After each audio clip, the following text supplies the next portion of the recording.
Aimons, foutons, ce sont plaisirs qu'il ne faut pas que l'on sépare. La jouissance et les désirs sont ce que l'âme a de plus rare. D'un vie, d'un con et de deux cœurs naît un accord plein de douceur que les dévots blâment sans cause.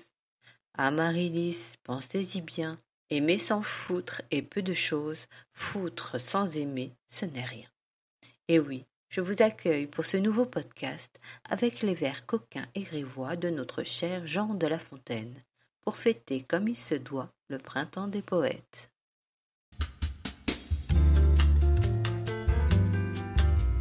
Bonsoir mes tendres, c'est Alvie pour Baiser Cannelle.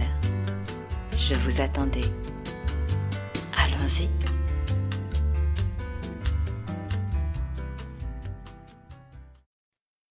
S'il existe bien un domaine qui aime à jouer avec les sens, c'est bien celui de la poésie.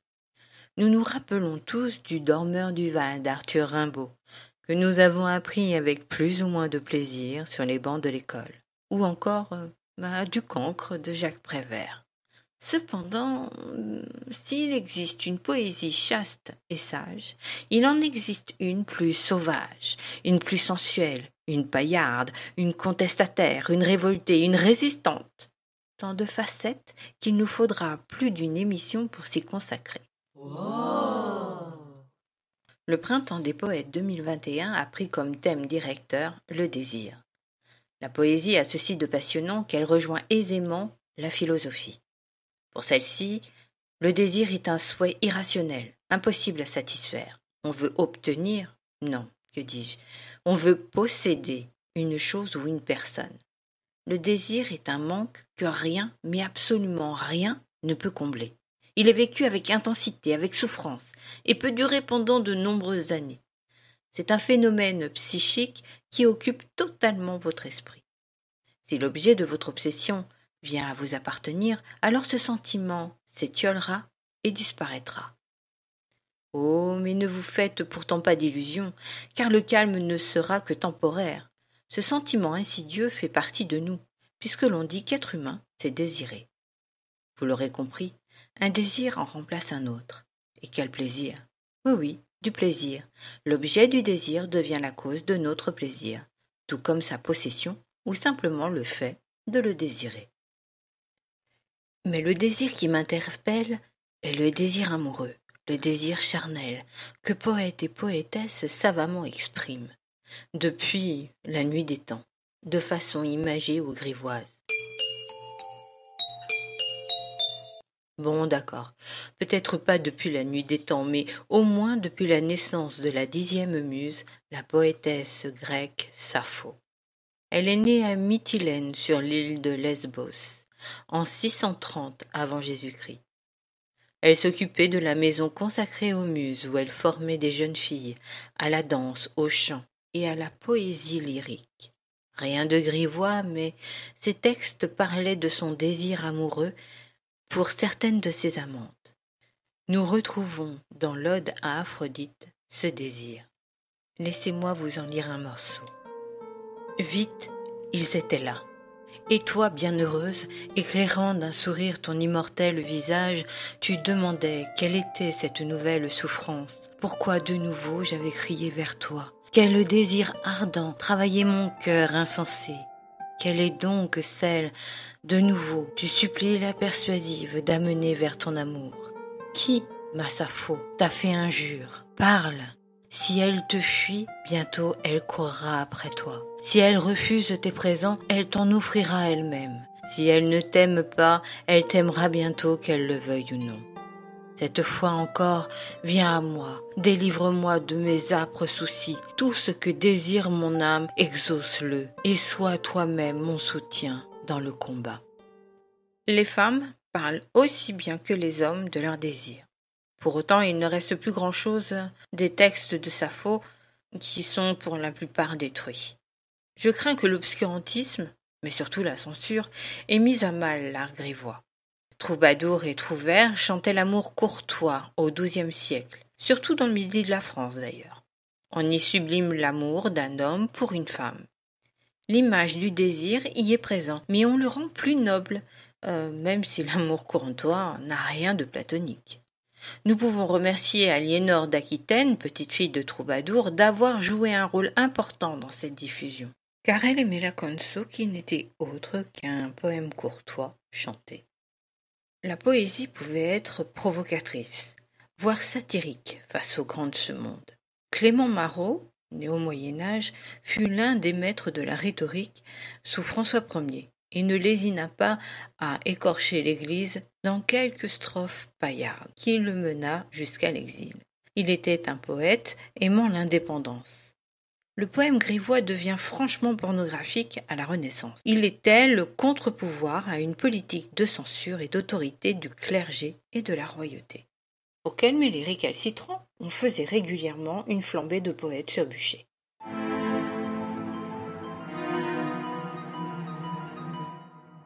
Il faut croire que ça a fonctionné, car suite à la mort de l'un des leurs, en 1625, on se calma. Enfin non, pas vraiment. En fait, tout devint clandestin. Je n'ai pas trouvé de texte particulièrement pastoral, ou grivois comme vous voulez, écrit par des femmes. Le plus érotique que j'ai trouvé fut écrit par Madeleine de l'Aubépine, née en 1546, décédée en 1596. Mais sincèrement, ce ne fut pas à l'image de ce que ces messieurs écrivaient, sans la moindre retenue. Question d'éducation peut-être ?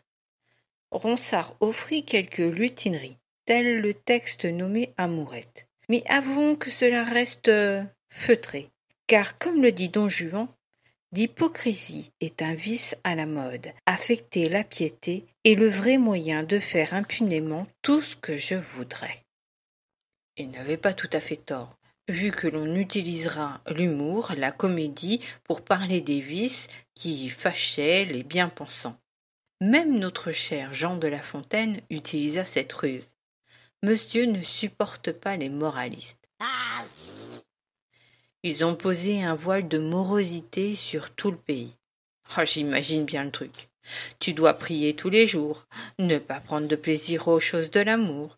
Tu dois faire ci, et puis pas faire ça. Fais gaffe, on t'a à l'œil.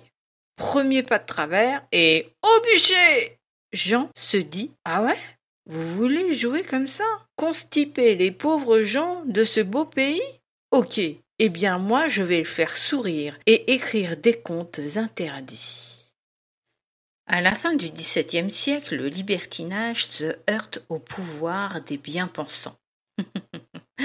Il m'est étrange de me dire que nous retrouvons quelque peu ces travers avec ces chevaliers blancs qui ordonnent la tolérance de tous pour tout au point d'être eux-mêmes intolérants. Mais bon, revenons à nos moutons.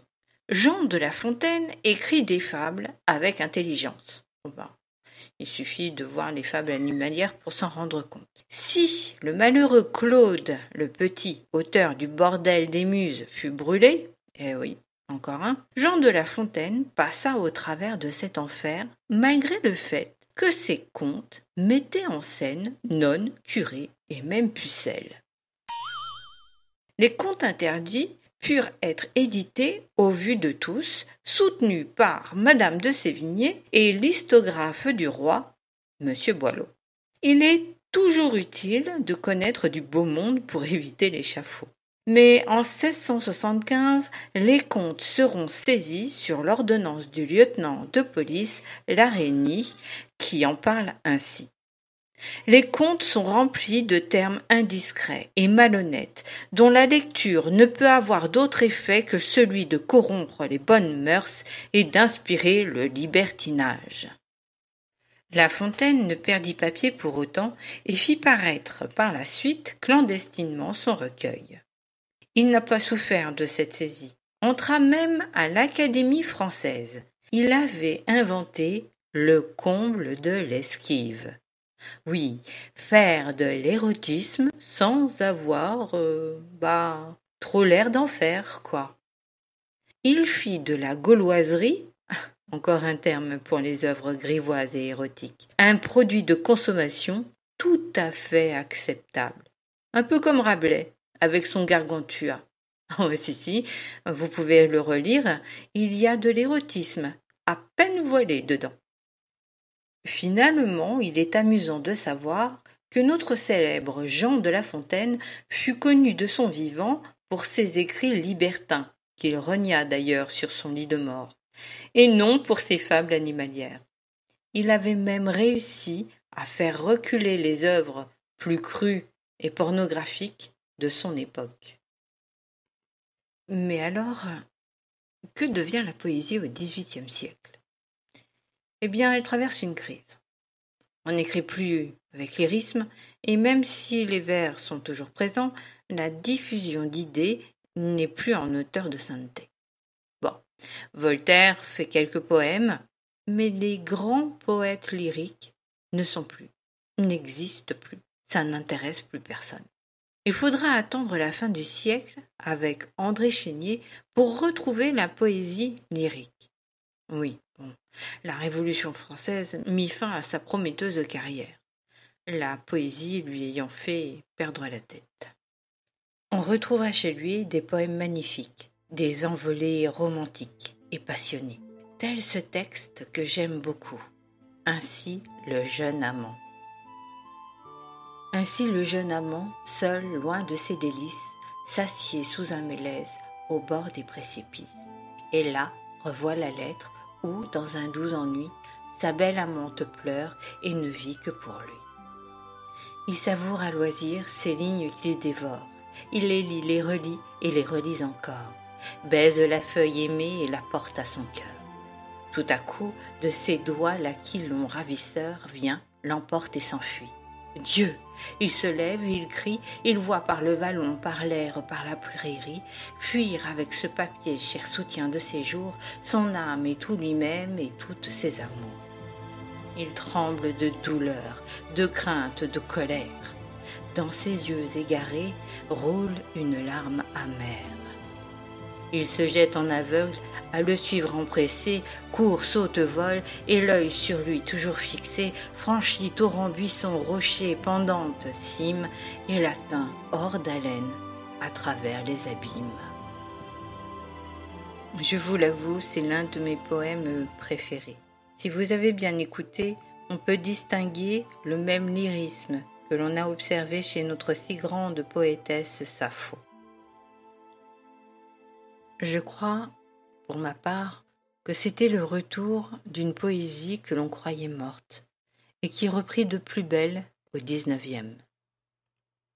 Parler de poésie ne peut se faire en une seule fois, et nous allons arriver à des époques prolifiques concernant cette poésie coquine et amoureuse. Il y a tellement à découvrir que j'imagine que 2 autres podcasts seront nécessaires pour clore le dossier du Printemps des poètes. Je n'avais pas du tout prévu de faire ce genre d'émission à la base. Les circonstances en ont décidé autrement. Cela ne fait sans doute pas très sérieux, mais la vie parfois nous écorche un peu le cœur. Cette émission est dédiée à notre ami Emmanuel, amoureux des livres, qui vient de nous quitter. Je ne me permettrai plus de vous dire que je ferai tel ou tel autre sujet pour les émissions à venir, sauf ici, mais là c'est facile, car j'ai bien compris que je ne pouvais pas tout contrôler. Vous pouvez vous inscrire sur mon site, vous abonner sur le podcast, envoyer des messages, je ferai de mon mieux pour vous répondre. J'espère que vous ne vous êtes pas trop ennuyés et que nous nous retrouverons dans notre voyage dans le temps concernant la poésie érotique, pastorale. Baiser cannelle, soyez sages ou pas.